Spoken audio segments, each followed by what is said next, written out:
To love rightly, we must begin with God. That's the claim at the heart of Augustine's Ordo Amoris. But what does it actually mean to love God above all things?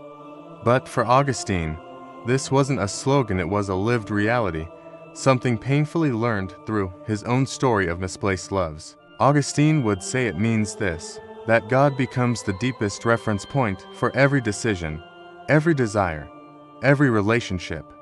He loved human approval, he loved pleasure, he loved knowledge. But all of those loves, unanchored from God, left him empty. It might sound like a religious cliche, love God first.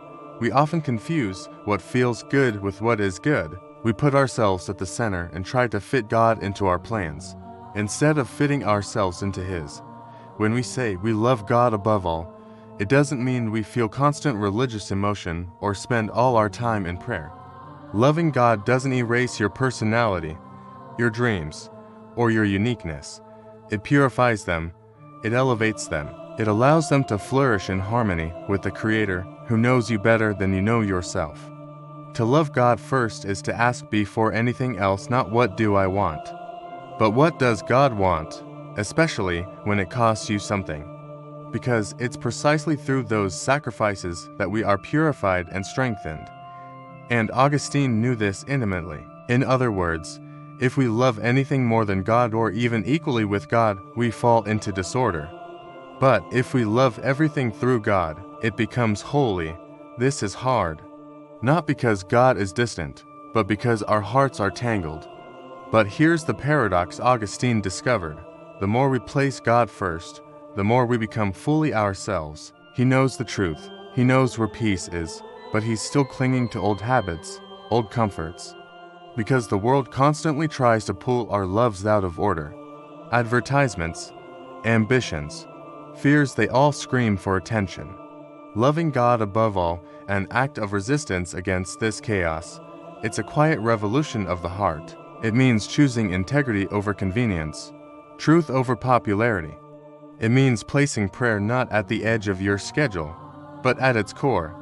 Not a rejection of life, but a reordering of it.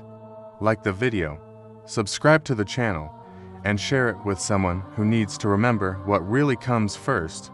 Because only when we love God above all else, can we truly love everything else as we should. A life where God is not a part of your story, but the one in whom your whole story unfolds. Ask yourself, is God truly first in my life? Not just in my beliefs, but in my choices, my time, my priorities. If the answer is no, don't be discouraged. Augustine didn't get there overnight either, but take the first step today. He cries out, "Give me chastity and continence, but not yet." Isn't that us, too? We want to love God, but on our own terms. In his Confessions, Augustine tells the story of a man torn by conflicting loves. Augustine finally found the courage to surrender, and when he did, the love of God filled him with a peace and clarity he never thought possible. So, what does it look like to love God first in daily life? It means beginning the day not with noise, but with silence and gratitude.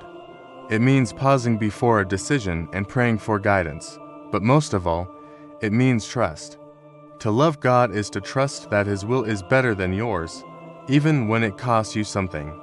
He said, "He loves thee too little who loves anything together with thee, which he loves not for thy sake." Your family becomes a reflection of divine love. Your work becomes an offering. Your trials become a path to sanctity.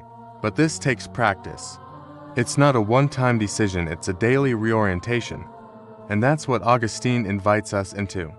If that vision resonates with you, if you long for a life of peace, clarity, and spiritual depth, then keep walking this journey with us. And now, a challenge. Before you move on to the next thing, pause.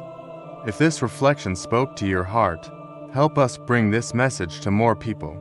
Let your heart find its center not in the world's noise, but in the God who loves you infinitely.